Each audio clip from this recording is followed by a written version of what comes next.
Cada vez que Rafinha entra al campo, pasa algo. No siempre es inmediato, no siempre es un gol en el primer minuto, pero siempre hay una consecuencia. Una defensa desordenada, un lateral superado, un partido que empieza a inclinarse lentamente hacia su lado hasta que ya es imposible detenerlo. Durante mucho tiempo, Rafinha fue etiquetado como un extremo correcto, trabajador, intenso, peligroso en transiciones, pero no decisivo al máximo nivel. Un jugador útil, pero no determinante. Alguien que sumaba, pero no marcaba épocas. Ese juicio hoy ya no se sostiene, porque lo que estamos viendo no es una racha, no es un momento aislado, no es una acumulación de buenas noches, es un patrón que se repite sin importar el rival, el estadio o la competición. La sensación es siempre la misma. Cuando Rafinha está fino, el rival sufre. Y aquí viene lo verdaderamente interesante. No es que haya cambiado quién es Rafinha, es que ha cambiado cómo y cuándo aparece. Antes necesitaba volumen, muchas acciones, muchos intentos, hoy necesita muy poco. Una carrera bien medida, un desmarque sin balón, un segundo de ventaja y el castigo llega. Eso es lo que separa a un jugador peligroso de uno verdaderamente decisivo. Para entender por qué Rafinha parece imparable, hay que mirar el sistema que lo rodea y el rol que ocupa dentro de él, porque bajo Hansi Flick, el Barcelona no le pide que sea un extremo clásico pegado a la línea, encarando una y otra vez al lateral, gastando energía sin recompensa. Le pide algo mucho más inteligente. Rafinha parte desde fuera, pero juega hacia adentro. Ataca el espacio cuando la defensa mira a otro lado. Aparece como segundo delantero cuando el foco está puesto en Lewandowski. Acelera justo cuando el rival cree que la jugada ya está controlada. Ese matiz lo cambia todo. En lugar de recibir siempre de espaldas y con dos marcas encima, recibe lanzado, recibe con ventaja, recibe con tiempo para decidir. Y cuando un jugador con su velocidad mental y física tiene tiempo, el resultado suele ser devastador. Aquí no estamos hablando solo de goles, estamos hablando de impacto en el ritmo del partido, de cómo cada intervención suya obliga al rival a retroceder, a dudar, a replegar un metro más de lo que quería. Hay jugadores que rinden mejor contra equipos pequeños, hay otros que mantienen su nivel sin importar el contexto, y luego están los que crecen cuando el escenario es más grande. Rafinha pertenece claramente a este último grupo. Real Madrid, Bayern, Benfica, finales, eliminatorias, partidos que pesan, partidos que definen, temporadas. Ahí es donde aparece su mejor versión. No porque sea el más técnico ni el más elegante, sino porque entiende perfectamente cuándo atacar y cuándo esperar, cuándo acelerar y cuándo pausar, cuándo ser protagonista y cuándo desaparecer durante 5 minutos para volver a aparecer justo en el momento clave. Ese entendimiento del partido es lo que lo ha convertido en una pesadilla recurrente para defensas de élite. No pueden relajarse, no pueden anticiparlo del todo, no pueden asumir que ya lo controlaron, porque cuando creen que lo hicieron, ya está atacando otro espacio. Si uno mira los números fríamente, sin emoción, sin narrativa, la conclusión sigue siendo la misma. Rafinha no solo participa más en goles, participa mejor. Sus acciones decisivas llegan en momentos de máxima tensión, cuando el margen de error es mínimo y cuando un solo impacto cambia el partido. No es un jugador de volumen inflado, es un jugador de eficiencia alta. Cada aparición suya tiene sentido, cada intervención parece estar conectada con una lectura previa del juego. Eso explica por qué entrenadores rivales empiezan a ajustar su sistema solo por él, porque los laterales dudan entre salir o cerrarse, porque los centrales miran de reojo su espalda constantemente. Y cuando un jugador genera eso sin tocar la pelota, ya está ganando el partido. Vamos a entrar en algo todavía más profundo. ¿Por qué ciertos equipos parecen hechos a su medida? ¿Por qué siempre encuentra la manera de aparecer contra los mismos rivales? ¿Y qué dice eso de su evolución como futbolista?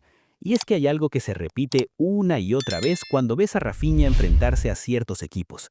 No es casualidad, no es suerte, no es una noche inspirada. Es una incompatibilidad futbolística que se vuelve evidente con el paso de los minutos, porque no todos los defensas sufren igual contra él.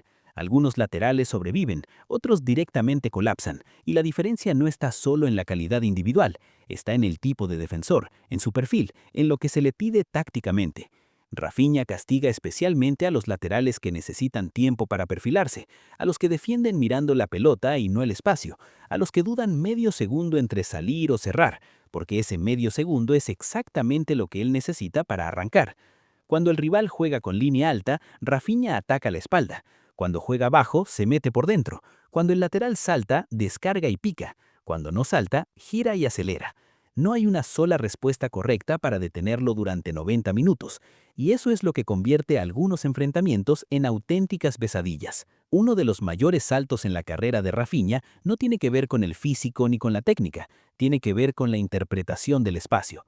Antes, su amenaza era visible, recibía abierto, encaraba, forzaba la jugada.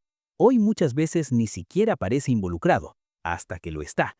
Se esconde detrás del lateral, flota entre líneas, se mueve cuando la cámara sigue a otro, espera el momento exacto en el que la defensa pierde referencias, y cuando aparece, lo hace con ventaja. Ese tipo de movimientos no se entrenan solo con ejercicios, se desarrollan con lectura del juego, con experiencia, con entender cómo piensa el rival. Por eso da la sensación de que Rafinha siempre llega libre a zonas peligrosas, no porque lo marquen mal, sino porque elige mejor cuándo atacar. Hay jugadores que brillan cuando todo está ordenado, otros cuando el partido se vuelve caótico. Rafinha pertenece al segundo grupo. Cuando el encuentro entra en una fase rota, transiciones constantes, defensas descolocadas, decisiones rápidas, es ahí donde se vuelve letal. Porque corre bien, sí, pero sobre todo corre con sentido. No persigue jugadas muertas, no ataca espacios inútiles, espera el momento donde su carrera tiene impacto real. Eso explica por qué tantos de sus goles llegan en momentos de nerviosismo rival, justo después de un gol, justo tras un error, justo cuando el estadio está desordenado emocionalmente. Ahí es donde marca diferencias. Hay un detalle que no aparece en las estadísticas, pero que se nota viendo los partidos completos. Los rivales ya lo respetan de otra manera. Los laterales no se proyectan igual cuando él está en su banda, los centrales basculan antes, los mediocentros caen a cubrir espacios que antes no cubrían. Eso no sale en el resumen, pero condiciona todo el ataque rival. Y cuando un extremo logra eso, incluso sin tocar la pelota durante minutos, ya está ganando el partido. Hasta ahora hemos hablado de por qué Rafinha castiga ciertos perfiles defensivos y por qué algunos equipos parecen hechos a su medida, pero todavía falta algo importante. Falta explicar por qué este nivel se sostiene en el tiempo, por qué no es una racha pasajera y qué cambió en su mentalidad para competir así noche tras noche. Hay una razón por la que Rafinha ya no parece depender de una noche inspirada para marcar diferencias, y esa razón no está en el regate, ni en la velocidad, ni siquiera en el disparo, está en la toma de decisiones. Antes, Rafinha jugaba con la urgencia del que necesita demostrar algo en cada balón. Cada acción parecía una oportunidad que no podía dejar pasar. Eso lo hacía peligroso, pero también previsible, porque los defensas sabían que tarde o temprano iba a intentar resolver solo. Hoy es distinto. Hoy elige mejor cuándo arriesgar, cuándo soltarla, cuándo esperar medio segundo más, cuándo atraer la marca y cuándo atacar el espacio vacío. Y esa madurez transforma por completo su impacto en el partido. No juega más rápido, juega mejor. Hay un punto en la carrera de todo futbolista donde la confianza deja de ser emocional y pasa a ser estructural. Ya no depende de un gol reciente ni de una ovación. Depende de saber que tarde o temprano el momento va a llegar. Rafinha está ahí. Ya no fuerza jugadas para sentirse importante, porque sabe que el partido le va a ofrecer su momento y cuando llega suele estar preparado. Esa calma se nota en los controles orientados, en los pases al primer toque, en los remates sin necesidad de armar demasiado la pierna, en la frialdad frente al arco. Es la diferencia entre querer marcar y saber que vas a marcar. Otro detalle clave en esta evolución es el rol que ha asumido dentro del equipo. Rafinha ya no juega solo para cumplir una función, juega como alguien que entiende que el peso del partido también pasa por él, que hay momentos donde el equipo necesita pausa y otros donde necesita agresividad inmediata. Esa dualidad es muy difícil de manejar, porque implica saber leer no solo tu banda, sino el estado emocional del partido. Cuándo el rival está frágil, cuándo está creciendo, cuándo hay que acelerar y cuándo hay que esconder la pelota. Y lo más llamativo es que Rafinha no se esconde cuando el partido se complica, al contrario, aparece más. Antes se podía argumentar que Rafinha tenía picos, partidos grandes intercalados con otros más discretos. Hoy eso cada vez pasa menos, no porque sea perfecto, sino porque su juego ya no depende de acertar en 3 regates seguidos, depende de leer bien el partido, y esa habilidad es mucho más estable en el tiempo. Por eso sigue influyendo incluso en partidos donde no marca, porque genera ventajas, arrastra marcas, libera espacios, incomoda salidas, obliga al rival a modificar su plan inicial. Cuando un jugador llega a ese punto, deja de ser un recurso puntual y se convierte en una pieza estructural.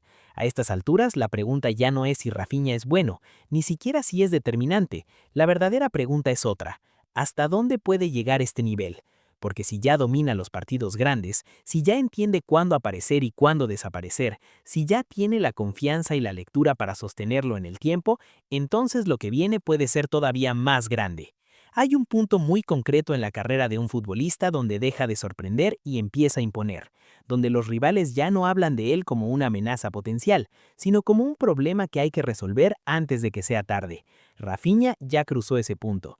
Hoy los planes de partido cambian por su presencia. Los laterales reciben ayudas constantes, los extremos rivales retroceden más de lo habitual, los mediocentros basculan hacia su zona incluso cuando la jugada parece ir por el lado contrario.